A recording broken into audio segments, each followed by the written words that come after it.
Take your time. Take your time. Yes. No problem.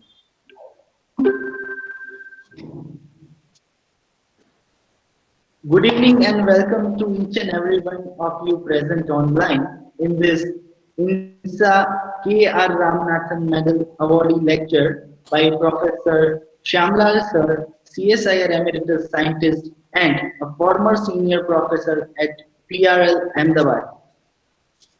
Respected Professor Shyamlal Sir, respected Professor Pankaj Joshi Sir, President of Gujarat Science Academy, Professor A.K. Singhvi Sir, Vice President of Indian National Science Academy and the former President of GSA, Professor Pankaj Gajjar Sir, Vice President GSA, Professor Dr. Kannan Sir, also the Vice President of Gujarat Science Academy, Dr. Jain Sir, Secretary of Gujarat Science Academy, and all the dignitaries present online.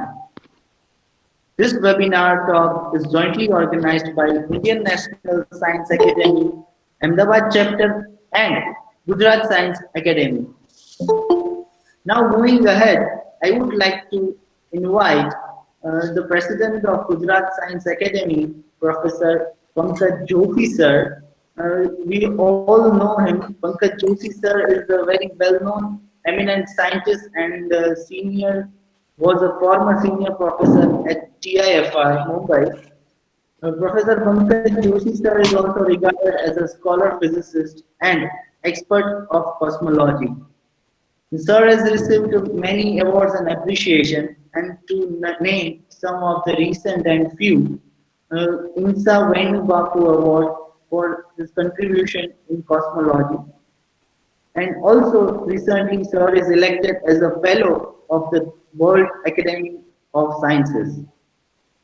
And under his able guidance and leadership, we all are working for science popularization in our state and nation as a whole. Now, taking no much time, I would like to invite Professor Pankaj sir for his presidential remark and to speak the words about GSA and read the citations. Respected Professor Pankaj Joshi sir, over to you, sir. Good afternoon, everybody. Good afternoon, respected Professor Shyamlal, respected Professor Ashok Singhvi, my colleagues, Professor Pankaj Gajjar Dr. Nayan Jain all the esteemed fellows of the Indian National Science Academy who are present for the talk, as well as all the GSA fellows and members, and all the other students, academics, teachers present on this wonderful occasion. I am very happy to welcome you all on this particular lecture of Professor Shyamlal, the K.R. Ramanathan Medal 2020 lecture. And I have met Professor Shyamlal ji a few times. I was always struck by his simplicity and the noble, very friendly nature. We have always discussed several nice topics. So it is such a great pleasure that INSA as well as GSA have had this particular occasion to organize this lecture. Thank you again and welcome, Professor Shyamlal. Now I will read the citation which has been given by the Academy, which also gives the introduction to the professor and his work and contribution. I read the citation now. The Kalapati Ramakrishna Ramanathan Medal is a subject-wise award of the Academy, which is awarded once in 3 years for outstanding contributions in the field of Atmospheric Sciences and Meteorology. The medal is awarded since 1987 to an eminent scientist, whose work has had an impact over a considerable length of time. The medal for the year 2020 has been awarded to Professor Shamlal, Fellow of National Academy, CSIR Emeritus Scientist, Physical Research Laboratory, Ahmedabad, for his significant role in developing the entire field of atmospheric chemistry in India. His major contributions have been related to the distributions of ozone and trace gases which affect air chemistry, air quality, and climate over the Indian subcontinent and adjoining oceans. So, as you can see, Professor Shamlal saw all the crises coming in the atmosphere, the climate change, and all that way earlier, and he decided to work on these important subjects as compared to any other field. I continue. Professor Lal set up a gas chromatographic laboratory for measurements of various trace gases of importance in the atmosphere. Jointly with ISRO Bangalore, he contributed to the indigenous development of a balloon-borne cryogenic air sampler that has been used to collect air samples from stratospheric heights from the TIFR balloon facility at Hyderabad. These air samples have been used to measure vertical distributions of chlorofluorocarbons, better known as CFCs, containing CI and Br gases, which are known to cause depletion of ozone and other greenhouse gases. These studies have yielded important results for the tropical atmosphere. He observed a steep increase in the abundance of one of the Br containing trace gases, CFC 12B1, in the atmosphere over southern Europe. Later, he examined climate sensitive tropospheric ozone and related trace gases and impact of anthropogenic emissions on their distributions. He demonstrated that the chemistry of these gases is different in India as, as compared to that in the developed countries like US and Europe due to differences in the chemical nature of air.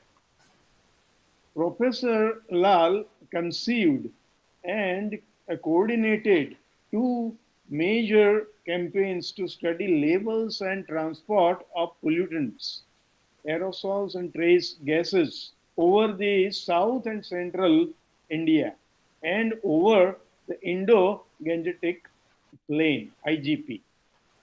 Under ISRO Geosphere Biosphere Program, ISRO GBP, involving scientists from many institutes and universities in India.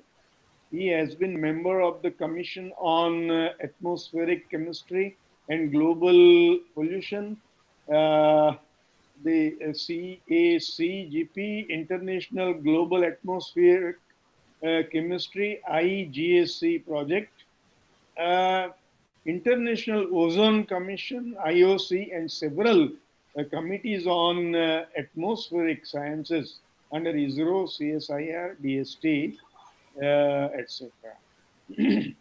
Professor Lal is a fellow of Indian Academy of Sciences, Bangalore, and National Academy of Sciences, India, Allahabad. He is also a recipient of Astronautical Society of India Award in Space Sciences, 2005. Professor Shamlal was elected to the Fellowship of Indian National Science Academy in the year 2004. So it is such a pleasure for me to read this citation, which highlights which highlights and demonstrates the wonderful contributions by you, Professor. Thank you, sir. Over to Chintan. Yeah. Thank you so much, sir. Now, I may taking want notes. just one sec. I may want to mention that Professor Saha, President of Academy, is also in the audience. Namaste. Namaste.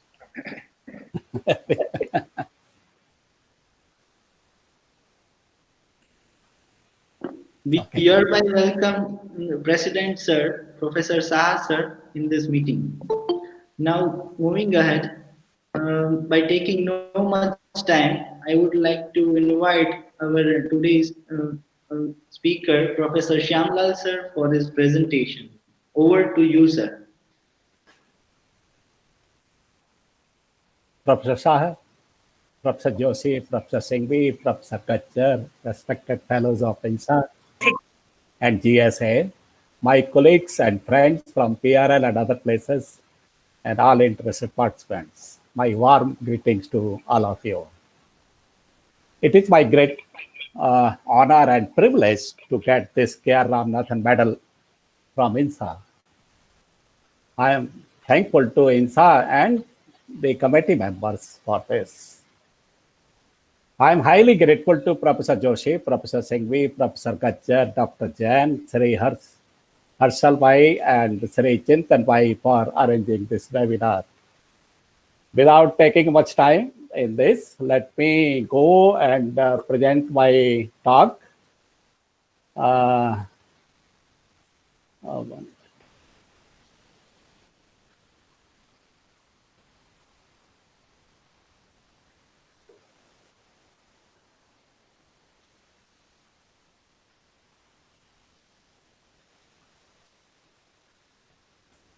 Is it coming, Harshal Bhai? No, sir, we cannot see. Not yet.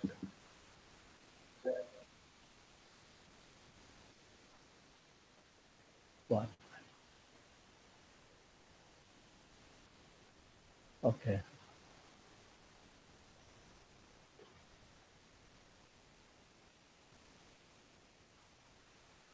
Yes, sir, now we can see Oh, that. okay. So you can maximize. Okay, sir.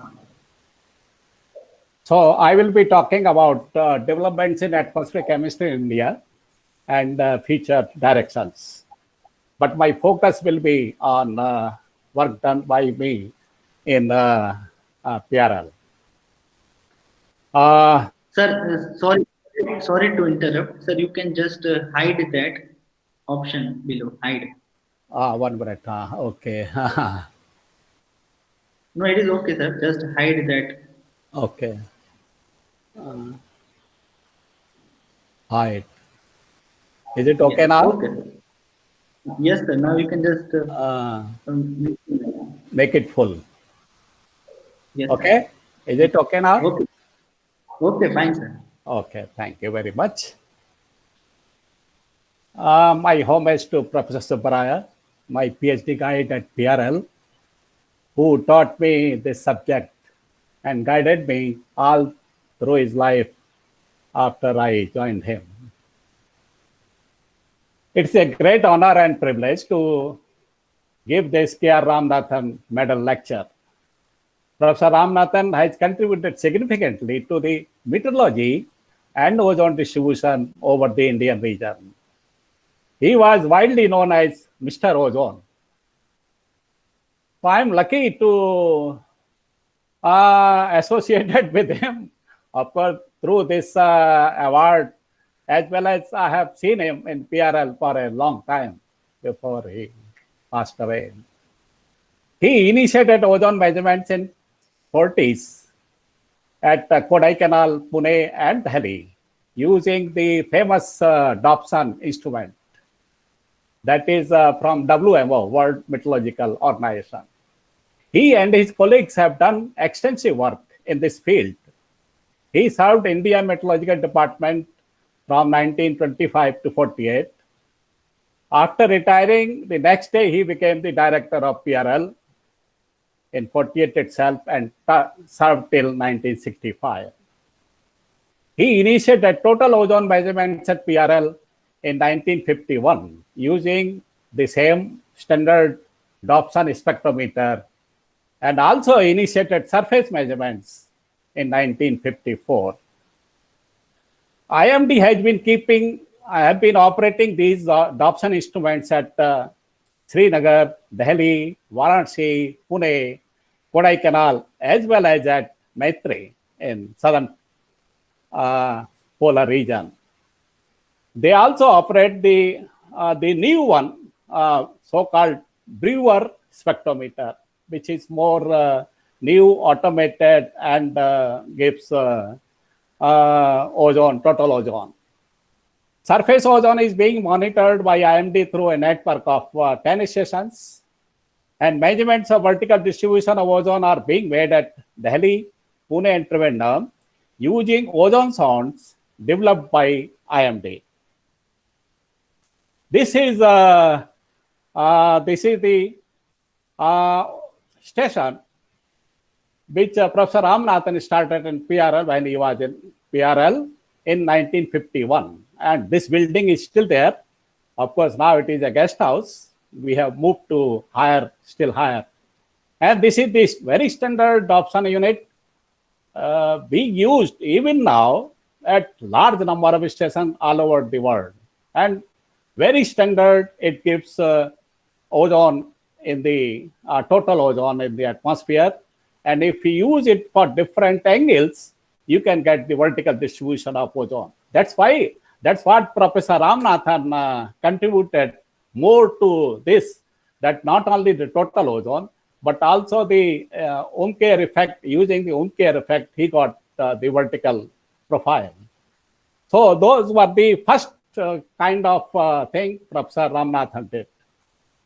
Now, these data from IMD have been analyzed by many researchers all over the world and in India. Dr. Chakrabarty has analyzed for long-term trends in total column. And we have also summarized some of the features in the book published by Ministry of Earth Science. And it was edited by Rajivan and Nayak. We developed these optical sensors in the second half of 70s at PRL, and working on the absorption of solar radiation at 3 wavelength bands, around 250 nanometer, 280 nanometer, and 310 nanometer, to cover the height region from upper troposphere to lower mesosphere, around 15 kilometer to 60 kilometer. Large number of rocket flights were conducted from Tumba during 70s, 80s, and also 90s to study height distribution, its variability during day to night, and also during the eclipse of 1980. And these are the sensors in a rocket, and we have used a lot of M100 rockets, which were given by Russia at that time. And this is a typical sensor output from the rocket. You can see whenever the sensor looks at the sun, you get the peak. So 1 channel, 2 channel, you can have 3 channels, you can have 4 channels, depending upon the availability of the carriers in the rocket system, in the telemetry. I want to draw your attention to further deeper in this. When it is looking at the sun, you get this peak, but when it is looking on the back side, you get one more peak, of course, very small. But this is the scattered light by aerosols. So aerosols can be or were studied using this. Professor Jayaraman's part, he did work on this, and so while ozone is giving this absorption of radiation, the aerosols are scattering. So the two are joined in that way, and I will talk more on aerosol and trace gases later when I join. So Our engineers from PRL have been very hardworking and developing all the sensors for rocket, from Langu probe to many other plasma probes and ionospheric studies, but also for our ozone and other things. This is the ozone profile from Tumba. Tumba is near Trivandrum, and 20 to 60 kilometer is from rocket sensors, and the lower part is from the balloon, which were being measured at Trivandrum. So you can see the complete profile now. Otherwise, balloon go only up to 30, 35 kilometer. You cannot get this. So the rockets were very good to study the ozone distribution in the upper stratosphere and lower mesosphere. And we have done a lot of day-night measurements, eclipse measurements, and to study this. This is a average profile based on many rocket flights. We also had the opportunity to intercompare that sensor at NASA with other countries. So this one of the at NASA Goddard, we were testing our sensor and other sensors with the standard solar radiation. Ozone depletion, from CFCs, it has been already talked a lot, that CFCs contains chlorine, bromine, and other gases. So the chlorine, which is from these CFCs like CFC11, CFC12, and many others, reacts with ozone, makes CLO again reacts with atomic oxygen, and comes back as chlorine. So chlorine has come back, it's loss of ozone. So it is known as catalytic.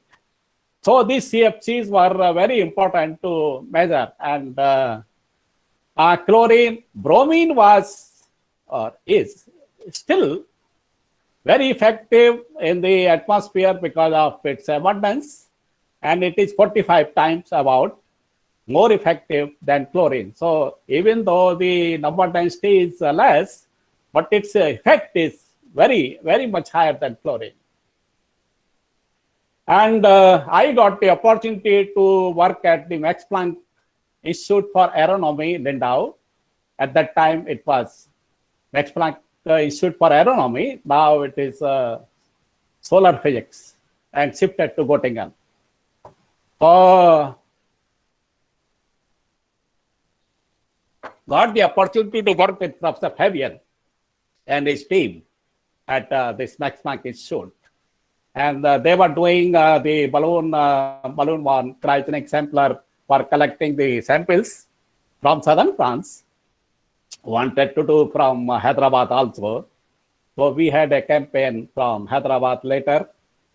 And the collected samples are analyzed using gas chromatography, and which separates various gases which are in very tiny amount from oxygen, nitrogen, and all other gases, and detect. So very good technique, gas chromatography. So these balloons were flown from southern France and Hyderabad, and we had measured various gases. These are only listed few, including bromine containing, which is 12B1 and 13B1, CH3Br, methyl bromide, and many other gases also you can measure, like nitrous oxide, carbon monoxide, methane, SF6. And like those, once you have the samples, you can do whatever you wish, which are samples are there. And this is the balloon flight from Hyderabad. We conducted many balloon flights with German sampler as well as one sampler which was developed by jointly with the ISRO and PRL. And this also we have flown 3-4 times, and then it was used by for other samples. Astrobiology also it has been used. This is example of vertical profile of 12V1 is known as 12V1. It is used as fire extinguishers. And 82, 83, 84, you can see the increase. And so this was published very easily in Nature in 1985, because the bromine being much reactive and but very small. You see, only 2 parts per trillion, 2 ppt, a very small amount. And when it goes to the stratospheric height, is further less. So in the troposphere, it is only few ppt, and we can separate and detect both ways. And very good measurements with and then there was another paper on 13V1 that was by Singh et al. So we had these very important publications or measurements from southern France and from Hyderabad on these bromine and chlorine containing. This is like CFC12, which has 2 chlorine atoms in it. And from Hyderabad, you can see this state in the troposphere, well mixed, but in the stratosphere, there are dynamics and which changes its, because the lifetime of CFC12 is around 100 years, lifetime total in the atmosphere. But you see these bromine containing very small amounts, but we can get, and since they are more reactive, they became important in studying the polar ozone losses. So that was our contribution to this. Antarctic ozone hole is already well known, and that time itself in 1985, the British scientists, they found that it's decreasing in the late 70s and 80s, and they had the courage to show this decrease and published this paper in Nature, and this decrease was known as Antarctic ozone hole. Of course, there is no hole, but decrease in, so much decrease in ozone at some particular heights. This is of course total, but some particular heights that almost total ozone is finished. So after the discovery of ozone hole, its explanation and steps taken to control the, so many things are there now. We don't get CFCs in the market, CFC 11, 12, and many other chlorine containing gases, also bromine containing gases. So the interest in tropospheric ozone grew more due to its importance in environment and climate change. I got opportunity to work with the team of Professor Paul Crutzen at Max Planck Institute for Chemistry in Mainz, and starting in 1989, and was exposed to chemistry and chemical modeling of atmospheric gases. So my interest in tropospheric ozone grew from association with him and his team. Tropospheric ozone is very different because for the formation of ozone, you need atomic oxygen. Atomic oxygen comes from molecular oxygen dissociation. And molecular oxygen dissociates only with radiation less than 250 nanometer or so. But that is not there in the troposphere. So there is another way of getting atomic oxygen through many of these gases. Through this chemistry, once you get NO2, NO2 gets dissociated with the radiation less than 420 nanometer. So you get atomic oxygen. So this atomic oxygen again reacts with the molecular oxygen forms ozone. So this is the only pathway to get atomic oxygen. Of course, through NO2, but NO2 can come from like CO and many other gases. But there is also loss and involving similar gases. So depending upon the valence between these two, depends upon whether you are in a ozone production region or you are in a ozone loss region. This is one example of what we started at PRL, measurements of the surface level ozone and its related gases. That we started 1991, then Mount Abu 93, Gadanki 1993, and also Tumba 1997. Of course, Gadanki and Tumba, they have now become their independent major centers for tropospheric studies of these gases. Later, we added measurements of non-methane hydrocarbons by Dr. Lokesh Sahu, sulfur gases by Chinmay Malik, and greenhouse gases by Naveen Chandra at PRL. So these you can see that the different regions will have different types of ozone variation during the day. Mount Abu being a clean site and higher height, there is no production. But if you go to a polluted mountain, there will be production again. So, and over the ocean, there is nothing, but this has a lot of chemistry and dynamics, both involved in this. We had, like I said, Professor Ramanathan also started making measurements of surface ozone at Ahmedabad, and we had compared these old 50s, like 54, 55 measurements, this one, with the that time 90s measurements. You can see so much change in because of the precursor, because large emission of pollutants produce ozone. So you can see this change. Similar, you can see in the annual range that there is a significant increase in ozone. And we found that, of course, there is no data between these two times, but from these, if we take a linear, then it comes around 0.5% per year. Then came the opportunity to have measurements over the ocean. That was the Indian Ocean experiment to study the transport of pollutants from land to marine regions. In the winter time, the winds are so that from the IGP, the wind come from this and go via the Bay of Bengal to the Arabian Sea to the Indian Ocean. And this transport, of course, very strong in January, February months. And so we wanted to study this.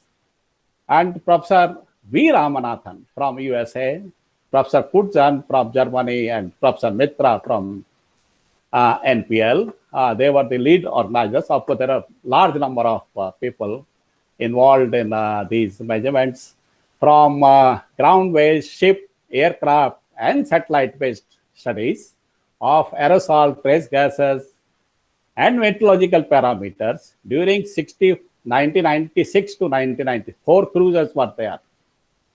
So we had a lot of measurements, and we had this Sagar Kanya ship, fantastic ship for our measurements, our Indian ship, and we went all the way down to 20 degrees south. So from Goa, every time from Goa to, so there are four type of cruisers are there, and we had measurements. The whole lab, you can see that filled with analyzers. And if you see the 4 years of surface ozone, you can see high levels, of course, around the coastal region. As you go down to the south, clean region. But of course, if you go further, then again it starts in. So this is very clean. That means around 10 parts per billion of surface ozone is always there in even in the cleaner region. So we did, and there are, of course, when you go in details of these, there are variabilities from year to year, and that depends upon the wind speed and direction. So if the wind is strong, bringing the pollutants directly to this side, you get higher pollutants, higher ozone. If it is not that much, then you get low. Same thing happens in the aerosol also. These are the aerosol measurements by Professor Jayaraman of PRL. And so that time, this is, you can see here again, like in the surface ozone, aerosols also high. And as you go down to the cleaner, very small level of aerosols. Then we thought, since the pollutants are coming from the Bay of Bengal, why we should not do study the Bay of Bengal region? So we, our own, we conducted many cruises using Sarkanya and using other ship in the Bay of Bengal from 2001, 2, 3, and also further later. And a big ICAR was also there in 2006, and also one more in 2010. So you can see these, we went from Chennai in the Bay of Bengal and made the measurements. This is a, in totality, picture of average ozone over different regions: coastal India, Arabian Sea, Bay of Bengal, North Indian Ocean, South Indian Ocean. And of course, it decreases, but there are, you can see that the Bay of Bengal is more polluted than Arabian Sea, and of course, the Indian Ocean is very clean. So this gives a total picture of this. There was a problem that paddy fields in India are generating a lot of methane. So there was interest in measuring methane flux from paddy fields. We decided to go to Tanjore that time in 1991, 92, and selected some fields and made the measure, collected air samples. You can see that there is a sample being collected from covering the paddy fields by a Perspex chamber. And since we did from one region only, we could get the flux rate, the so much so flux rate. But the, of course, editor wanted that give us the total flux from India. I said, how we can give? But then Professor Mitra arranged from all over India and from different types of paddy fields.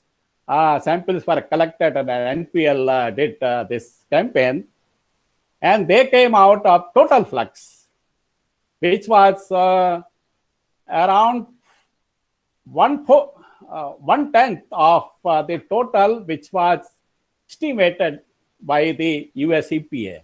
So 38 teragram to 4 teragram, roughly. So this was really a big knowledge given to the international committee that no, that is not what you are estimating is not correct. The total is this much, so much less. And a lot of interest was there in measuring methane flux, and not only PRL and PL, but many other institutes were there. NRSC also has done a lot of work. And then SAC, of course, SAC being nodal agency for using the satellite techniques for remote sensing. So they have done also emission inventory using the satellite remote sensing. And a lot of work, I'm not able to give all the details, but a lot of work has been done in this field. Then we also wanted to have fluxes of methane and nitrous oxide from the Arabian Sea, because Arabian Sea is well known for nitrous oxide emission. And NIO Goa has been doing this, but we got opportunity to work in a part of JGOF India project. And we had 4 campaigns from 94 to 96. Professor Krishna Swamy from PRL was one of the Indian program leader. And this is like a sampler for water samples, known as CTD. So it goes down in the water, ocean, and the bottles are open and closed at a particular depth. You collect water samples. So those water samples are then analyzed. We had all the GC arranged in labs of the ship Sagar Kanya and made measurements. Really, many measurements of water samples were made online on the ship itself.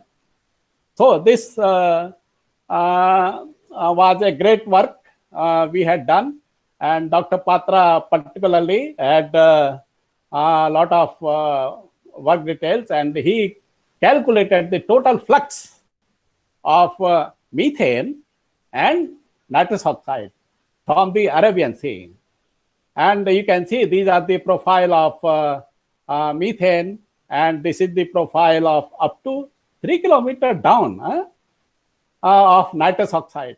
You can see these peaks depending upon the biology, actually a lot of biochemistry, oxygen levels and other nutrients, and a lot of biochemistry is there. As I said, we did these experiments only as a part of JEG of India. But NIO is doing a lot of work in this. Particularly, Dr. Naqvi has done a lot of work on nitrous oxide emissions. ISRO decided to have the campaigns to study these trace gases in the Indian region. The first campaign was for the lower part of the India, southern part, and many teams from different institutes, including Delhi, NPL and CRRI, they went all the way from Delhi to we got up to Hyderabad. So everybody came to Hyderabad with our own systems. This is a team of PRL. You can see different vehicles and a lot of instruments are mounted. So we go on the side of the road to make measurements, and so a lot of measurements were made by different groups. You can see there are so many 9 groups from different institutes, and distance traveled by all 15,000 kilometers, number of stations 150, number of participants 50. So it was a big ISRO's campaign. And also, we had the opportunity to have NRSC aircraft. And that time, the micropulse radar was put on the aircraft upside down. So it can see this atmosphere below it. So while moving at 8 kilometers, you can see the whole atmosphere and get the data. And also we had online analyzer sample collection for laboratory analysis. And so this was done. And Sri Madhavan Nair, that time chairman ISRO, and Dr. Naval Gund, that time director NRS, he addressed the participants. And you can see this profile of aerosols by micropulse radar. And in the balloon, for the first time, that black carbon analyzer was put, and we could see these, on the aircraft, we could see these profile. So these were the first such attempts by our members to study these things. Then, depend upon the wind features and all that, the winter season, as you know, highly polluted the northern Indo-Gangetic plain in the winter particularly. And this is a computed CO levels through a model. But we had this campaign. There were 8 stations and a lot of team members. These 8 stations all the way from Hisar to Kharagpur. And there were two micropulse lidars, one from PRL and one from Andhra University at Delhi and Kharagpur respectively. And you can see a lot of participants increased from land campaign 1 to land campaign 2. A lot of people came, a lot of interest. And NPL was the host at NPL Delhi. And they arranged intercomparison of all those instruments first at Delhi, and then they went away from Delhi to their respective places. So I don't want to go in details, but a lot of work has been done. And this is the, again, micropulse lidar looking now vertical up. And you can see the fine structures in the aerosol profiles. So, and they change with time. So this, a lot of work is done by Professor Jayaraman and his team. And we collected samples from Kanpur and from Hisar. And Dr. Sahu and Shilpi were there at each session.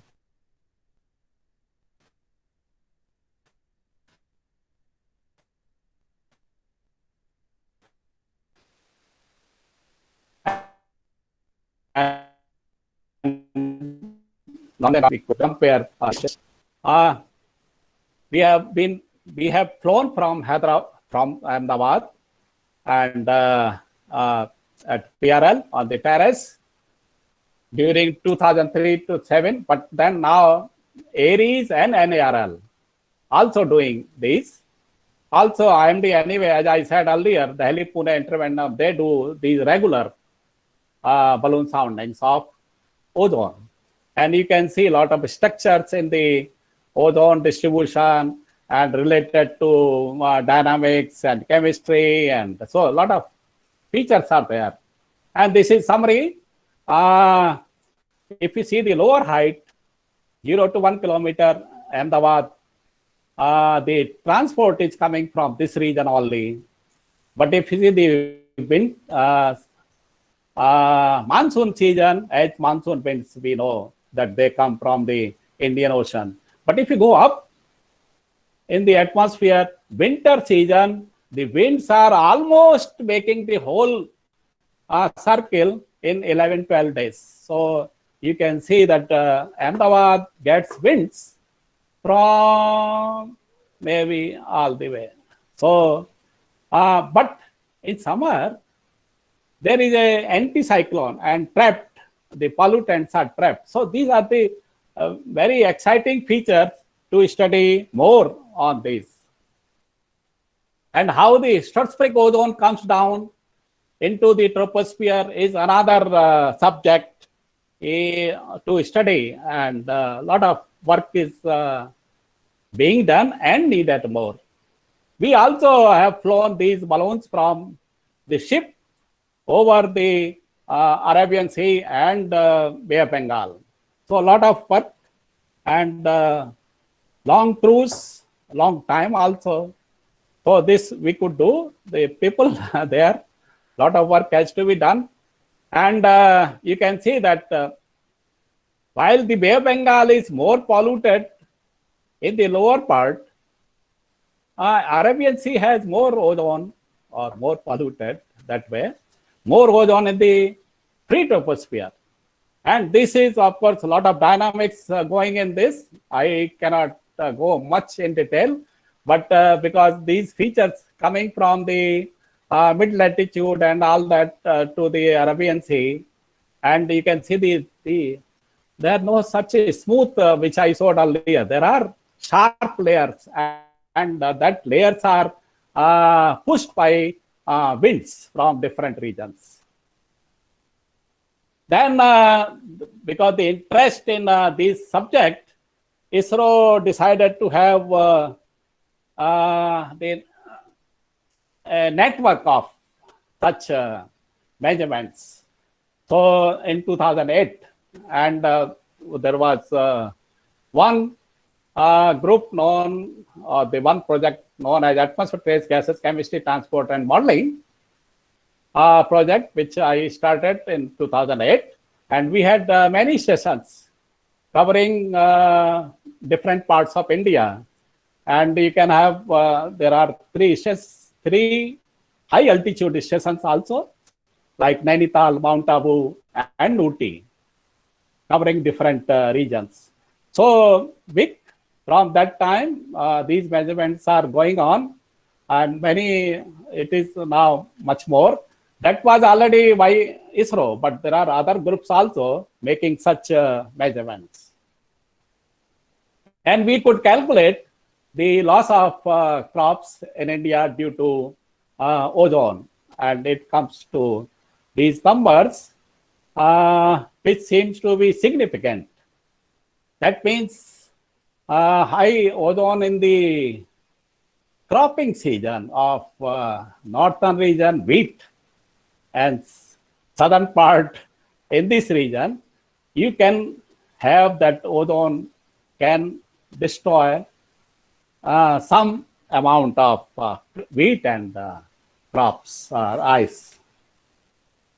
Then, depending upon the interest, again, we went further for the greenhouse gases. Greenhouse gases, as you know, they are the carbon dioxide, methane, nitrous oxide are the three major greenhouse anthropogenic generated, emitted. These are the three major gases. Of course, carbon monoxide also is analyzed with this. This is for Ahmedabad, and you can see CO2 or methane or carbon monoxide, sometimes very high peaks are there. That means there is a strong source of these gases, and many times there are all together. Increase in CO2 followed by methane, also CO and CO2, of course, but methane is a little different, but there also you see. So this now we are studying using these measurements and modeling.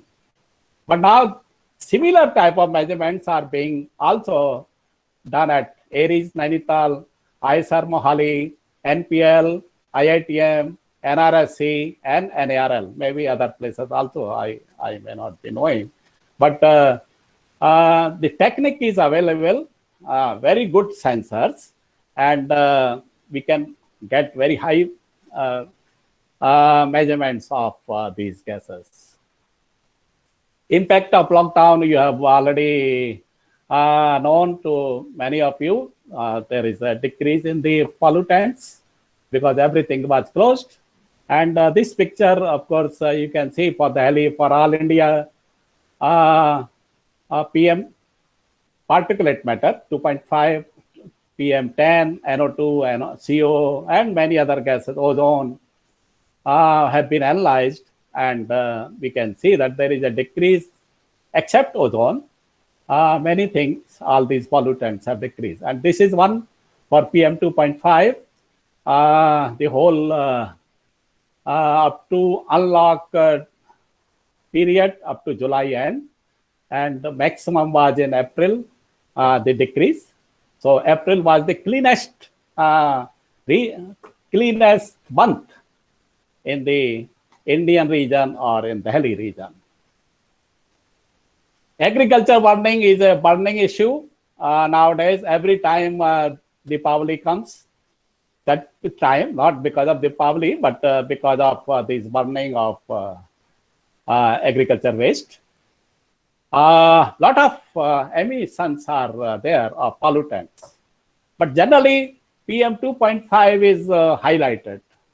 I want to say that not only PM2.5, not only aerosols, but many gases also are emitted from this. CO, CO2, NOx, VOCs, which people don't talk much. But there are now some groups which are making these measurements also. Like at Mohali, there is a group, and they have measured these gases and found that when the air is coming from these amounts are very high. And this has increased now the interest.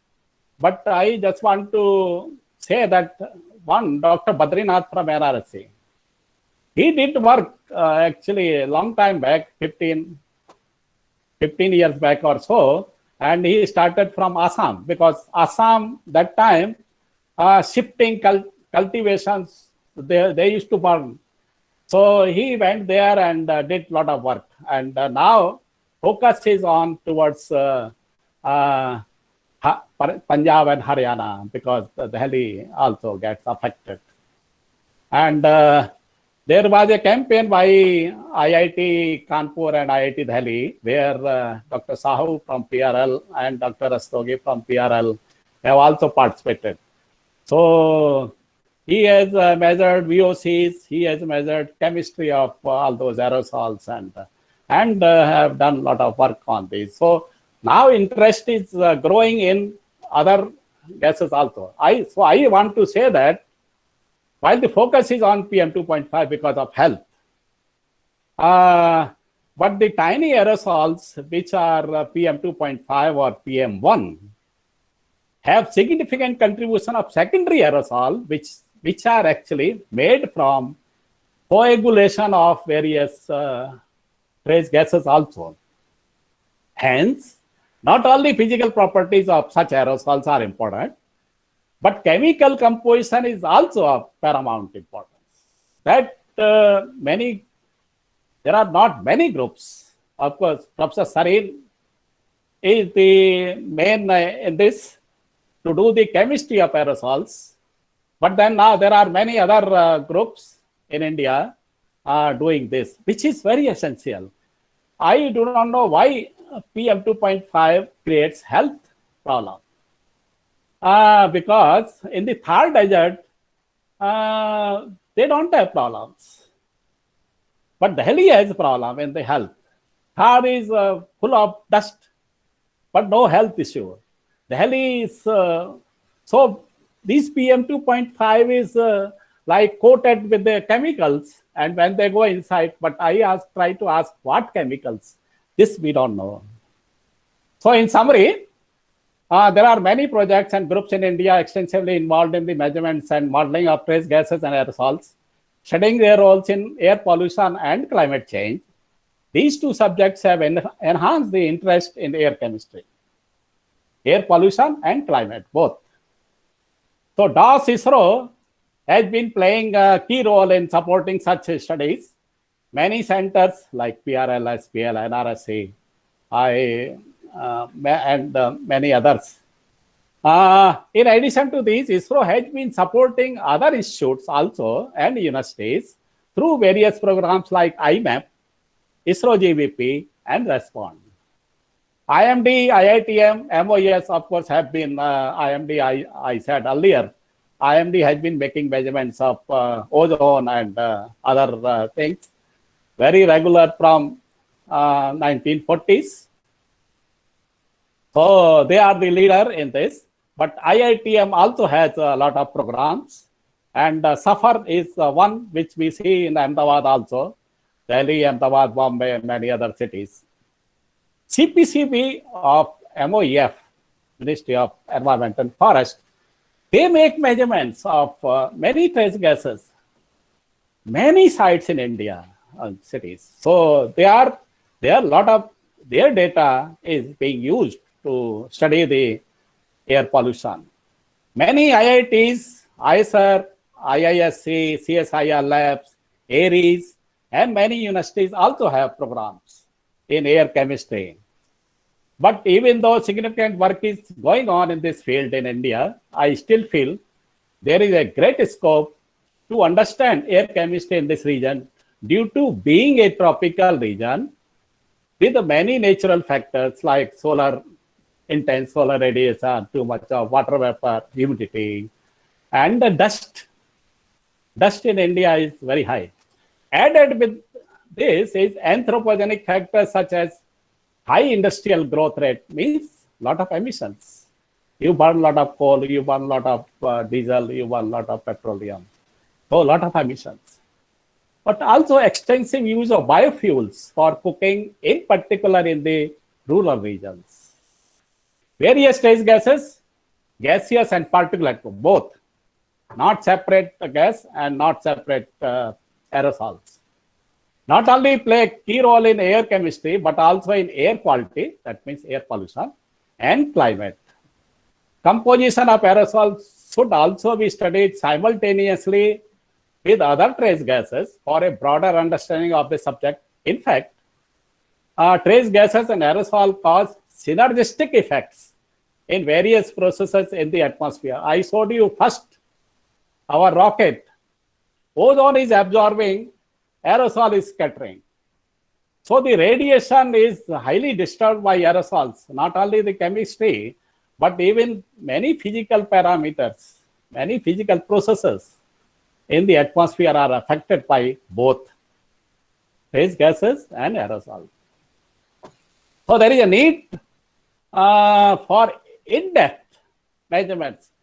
Nowadays, of course, you buy instruments and operate them, but I want to suggest more deeper measurements. We should design our own instruments to make measurements.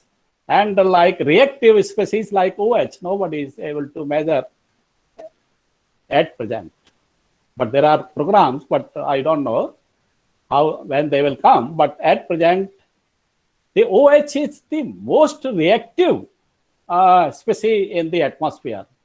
It is known as the detergent of the atmosphere, but no measurements in the Indian region. So measurements in the free troposphere using aircraft, very essential, but we don't have aircraft, and of course we don't allow others to come in. So both problems, but so we don't have measurements, but these are needed. Measurements need to be supported with chemical transport modeling. We need to have our own emission inventories. Generally, inventories are taken from outside, which use emission factor of their own, which is not correct. We should have our own emission factors. IIT Bombay and NPL, of course, they are doing these, collecting various fuels or going to their houses in the villages and measuring the emission, thereby calculating the emission factor. These are correct and should be used for emission inventories, which should go in the models. So chemical transport models should have our own inventories.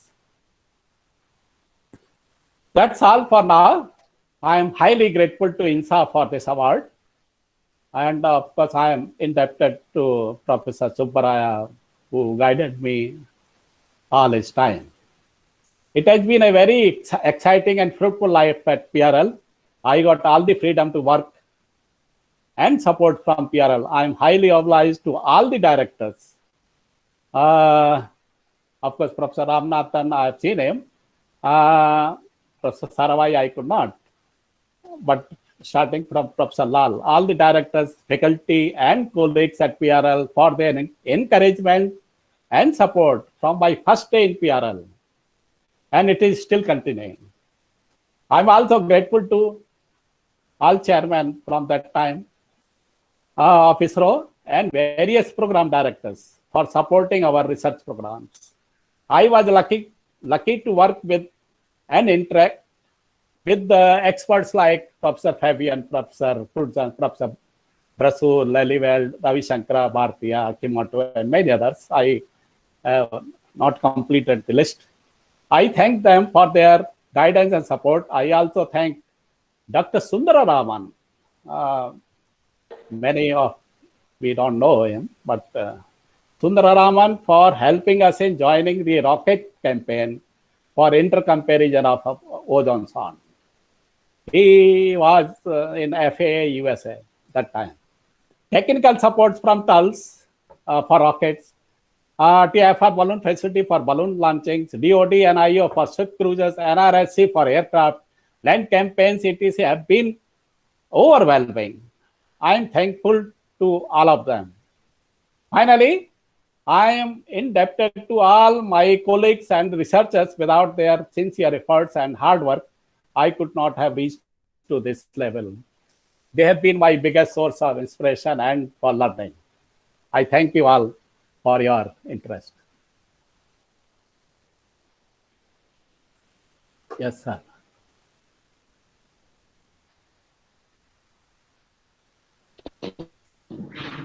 If there are questions, I can take some. Thank you. Thank you so much. Okay. Which we can see in chat box.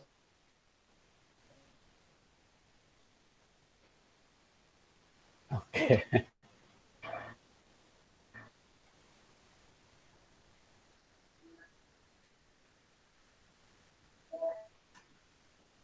Chintan? Sir, now we answer that question.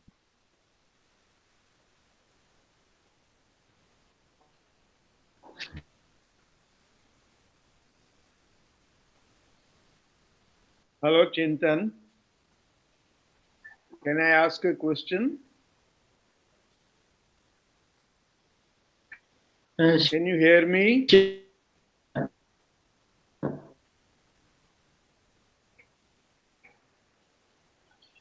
I can hear. Can you hear me, Chintan? We can. Can I ask? I can, sir. Your Professor Shamlal, can you tell us? You mentioned the TIFR balloon facility. You also mentioned various other campaigns. You mentioned rockets and even aircraft. Can you highlight what is the most effective measurement you see procedures being used as of now, as of today? Sir, these are different techniques to cover different either height regions Okay. or different time periods. Like balloon will go up only at one place, of course, and collect the profile. But aircraft, you can go around and cover, but it cannot go to higher heights than 8-10 kilometers like what we have used. Balloon can go up to, nowadays, PFR balloon facility has bigger balloons. It can go up to 40 kilometer height. Earlier it was 35. Now, so that different techniques are used for different purpose. Rocket, if you want to go to further higher heights, rockets are used. Ship, if you want to go to ocean, marine region, surface level, you can use ship. So all these techniques are aircraft. I feel we are missing that, but very useful. We should study in the free topos, so-called little away height-wise from the boundary layer, free toposphere. What is happening there? That balloon, of course, it will go. Aircraft, it will go. But they are one time. You can, of course, but if you have like these stations, which I said around 2 kilometer height, Mount Abu, Nainital, and in the south, they are permanently, but around 2 kilometer, not much. Of course, around 4 kilometer, you can go to Himalaya, but that logistic wise, very difficult. So different techniques are used for different purposes. Thanks for your question. Thank you. Sir, can I ask you a question? It is Vinod Kumar. Yes, sir. Yes, sir. Yeah, hi. Hello, sir. Very nice talk. And thanks a lot for highlighting the importance of trace gases. Like, can you hear me? Yeah. Yes. Thank you very much. Yeah, thanks a lot for highlighting the importance of trace gases. And so far it has, very few work has been done about trace gases. And I would just like to add one point regarding this. You mentioned about the vertical profiles of trace gases. And I think 2 months back, I published one paper where I use Max Duas technique. You know a lot about it. So this can also provide the vertical distributions of so many trace gases. And I think this can be used at many places in India. So far, I have shown from Mohali, and Professor Vinayak Sinha is also a co-author in that. So I would, probably you could also mention that. Yes, there are techniques by which you can, from the ground itself, we can try to get the vertical profile. But you assume something, and then try to get. But balloons, of course, or the aircraft with balloon, with rocket, you get the in situ measurements. And these are what you are saying, remote sensing kind of Yes, thing. sir. And you get the profile, but you have to assume, or in the software, there is already some assumption, and then you try to iterate that profile and get the profile based on the measured signal received at the ground. Yes. There is iteration involved in that. But still Okay, very sir. good, very good. You cannot compare with the in situ, but still Yeah. very good because you can have from many places and many all the time. Good. I know Mohali And sir, people are one doing very well. Huh? and one question, if I can ask, it's Yes, not sir, about yes. science, but general about policy. So, sir, what is the reason that not so many gas measurements are being done in India? What stops? What is stopping It from depends happening? upon the interest. See, because health comes and health immediately PM 2.5 is there. Yes, sir. So, but PM 2.5, what is causing the health problem is very, I ask many people, many experts, what chemical is? Why your group is measuring a lot of VOCs and all that from the fire signals, fire smoke which is coming from Punjab or from higher up. But Yes. what chemicals? They say PM 2.5 is causing, but which chemical? Maybe Professor Sareen is there. He may say something. But chemicals are not known. I ask many people. Yes. Professor Samla, Yes, sir. Some degree of understanding is there. This is Sareen from PRL. Some degree of understanding is there. What is the toxicity of the PM 2.5, which is important for the health issues? One is, of course, the black carbon and then the polycyclic aromatic hydrocarbons, which are coming both from biomass burning emission in Punjab, Haryana, and they are also coming from the fossil fuel emissions. So this is something which is understanding is there, and of course there are a lot of other organic areas. Or because for every biomass burning, the black carbon to organic carbon ratio is, or organic carbon to black carbon ratio is almost close to 10. So that means you throw up more of the organic carbon in the atmosphere than the black carbon. So this is something which is very important, and it is very important component of the PM 2.5. So there is some degree of understanding, but nevertheless, the health experts, today or yesterday there were Times of India report that so many people have died because of the of the air pollution in India. So this is what the ICMR is trying to project, but. Yeah. There is understanding because there are some heavy metals which are coming from the soil, which are coming from the fertilizers, and so if you try to put everything in a proper perspective, you will come up with some degree of reasonable understanding which are the chemical for the harmful. So I think that it is not that it is a completely black box, but we do have a significant understanding on that. Thank you. Good. Thank you very much. Professor Samlal, Yes, sir. a very nice talk, but I want Thank you you, sir. to make some Thank comment on how to reduce the pollution. That's very difficult to answer at this level. Of course, I can talk to you, but answering this is one simple way. Two things which is very difficult to do it right now immediately. We should reduce use of coal. Reduce slowly. Go for solar energy more or wind power. Reduce the use of coal. Reduce in the villages we burn whatever things are available in the field, leftovers. So they bring and those cow dung. So that they burn. And even though India government is trying to give them free gas and all that, but one cylinder they don't want to buy afterwards because other things are available free.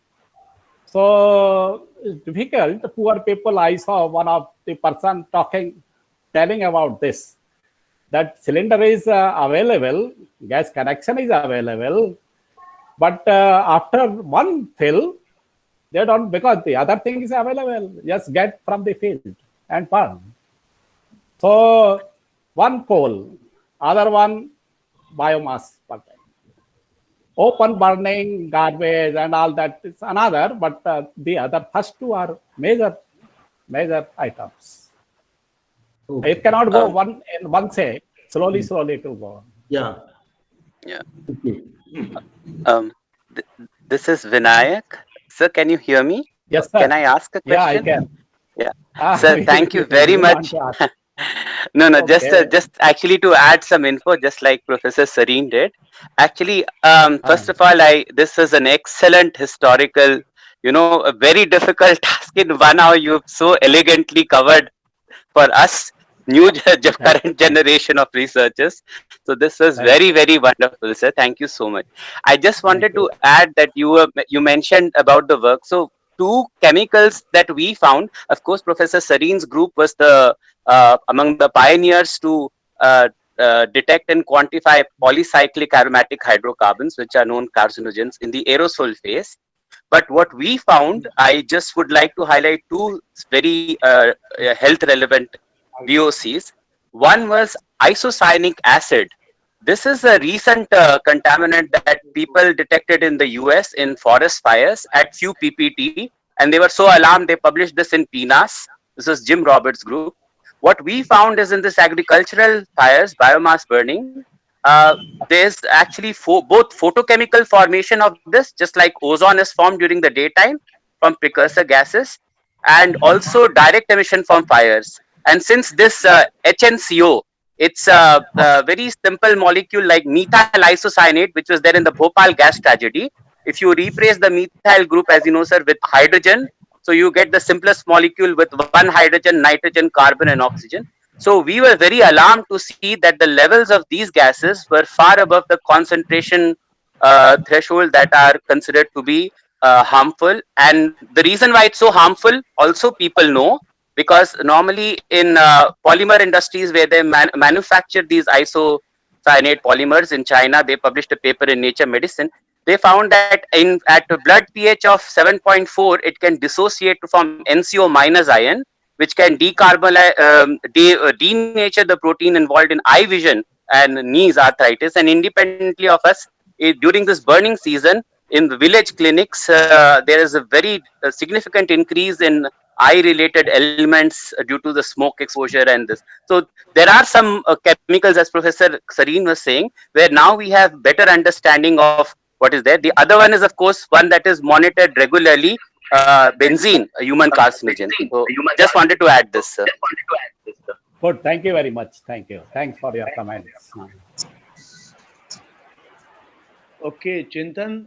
If there are no more questions, then may I invite the President of INSA, Madam Chandrima Sahaji, for any comments. If Madam is here. Yes, yeah. Yes, I wanted to congratulate you for Dr. Shamlal for doing a very elegant lecture, and that just shows that I am not from your field, but very enjoyable to learn about that, and it's so much on our minds, this air pollution, and so it's really nice that we could hear from you about all the gases and how. And this dust particles, I was wondering if these particulate matters are uniform across India, or it varies with different. Thank you very much. Thank you. Thank you, madam. Thank you very much, Madam. Sahaji. Thank you. I think she had a question which Shamlal has not heard. Oh, yeah. Madam had a question. No, I was. Can you hear me, Dr. Shamlal? Yeah, madam, बताइए. I was saying that these particulate matters, they vary over the country in different regions. And if they do, how much difference does it make? Because I guess Delhi, it's very polluted, and the particular matters are high. In certain parts of India, they don't even measure. Yeah. Yeah. That's very good question. We are in the tropical region, so already 8 months are very dry regions. So a lot of dust is otherwise also there. Lot of dust in this region, except in the monsoon. So our dust levels are high. Added on that are these emissions from coal burning, from biofuel burning, and all that.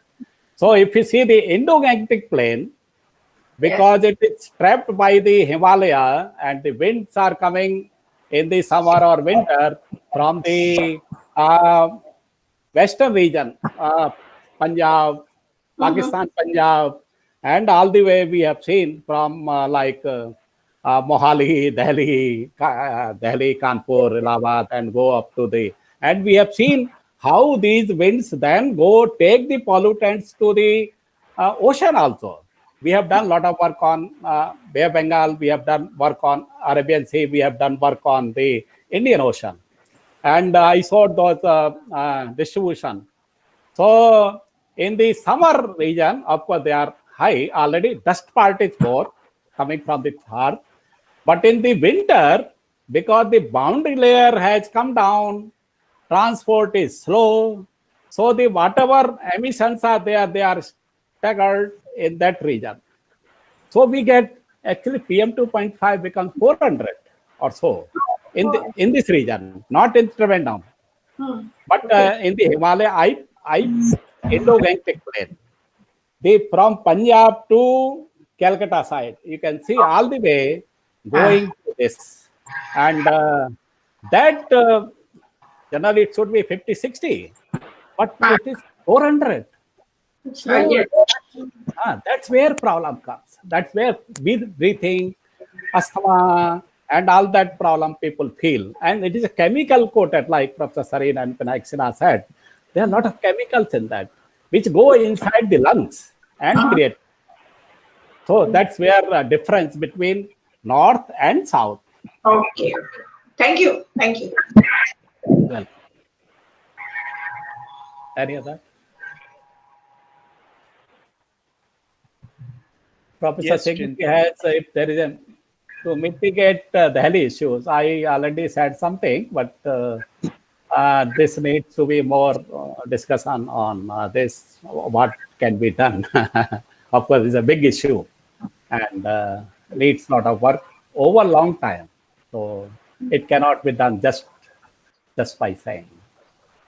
It's a fairly complex issue. Yeah, as you have brought out, I mean, various ranges of measurements, various heights, dust, so many things. Yes. Yeah.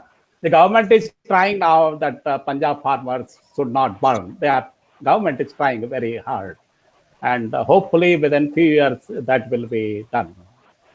Some solution will come. So that is one part, but that's not only the only part. But there are other emission sources. Coal is, as I said, has to be reduced slowly. Use other energy sources.